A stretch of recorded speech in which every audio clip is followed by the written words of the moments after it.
నిద్రపోతున్నాడేంటి? ధ్యానం. కళ్ళు మూసుకొని ఎవరినో కాంటాక్ట్ చేస్తున్నారు. అవునా? అబ్బా. రామ్ ప్రసాద్, నీకు నిజం చెప్పాలంటే బాధగా ఉంది, కానీ చెప్పక తప్పదు. ఎందుకంటే అది నిజం కాబట్టి. Correct sir, correct. ఏంటి సార్ అది? నీకు 40 ఏళ్ళు వచ్చే వరకు కష్టాలు తప్పవు గురుజీ.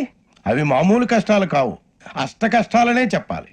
ఉదాహరణకు అవి ఎలా ఉంటాయంటే, దొరక్క నీకు ఫుడ్ దొరికితే అది నీ నోటికందే లోగా నీ కాలో నీ చెయ్యో తగిలే మట్టిపాలైపోతుంది.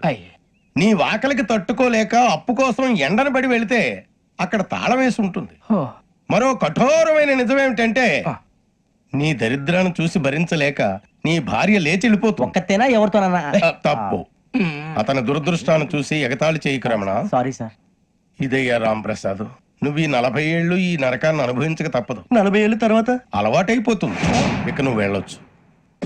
ఏమో వెంకటేశ్వరరావు, కులాసైనా రమ్మన్నారట. నీకు శుభవార్త చెబుదామని పిలిపించాను. ఏంటి గురుజీ? నీకు శుక్రమహాదశ ప్రారంభం అవబోతుంది. అంటే శనిగా సెట్ అయిపోయినట్టేనా? ఆల్మోస్ట్ అయిపోయినట్టే. మీరంతా టోపీలు పెట్టుకునే ఉద్యోగాలు కూడా చేసుకుంటారు. ఇప్పటిదాకా మేమందరికీ టోపీలు పెట్టాం గానీ మాకు మేమే టోపీలు పెట్టుకుంటాం ఎప్పుడు అనుకోలేదు గురుజీ. అదే విధి. మరి ఇప్పుడు బిల్ల బంటోతు నుంచి బీట్ కానిస్టేబుల్ వరకు అందరికి నెత్తిమి టోపీలు ఉంటాయి. అందులో ఏ ఉద్యోగం? ఎస్ఐ గారు కూడా టోపీ పెట్టుకుంటారు కదా? ఏది మన చదివే చదువులకు ఎస్ఐ ఉద్యోగాలు ఇస్తారేంటి? గ్రహాలు శాసిస్తున్నప్పుడు చదువులతో పని లేదు.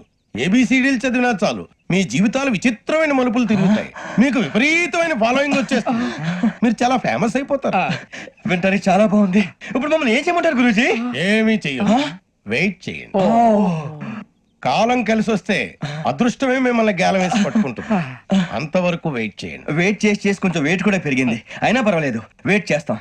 అందాక ఏ అప్పు సపోర్ట్ చేసుకుని తాగుతాం, బ్రతుకుతాం అన్నట్టు. అప్పు అంటే గుర్తొచ్చింది.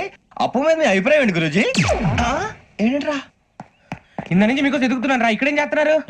మన టైం బాగుందిరా. ఎవడన్నా అప్పిస్తున్నారా ఏంటి? కాదురా, ఉద్యోగాలు ఇస్తారమ్మన్నాడు గురూజీ.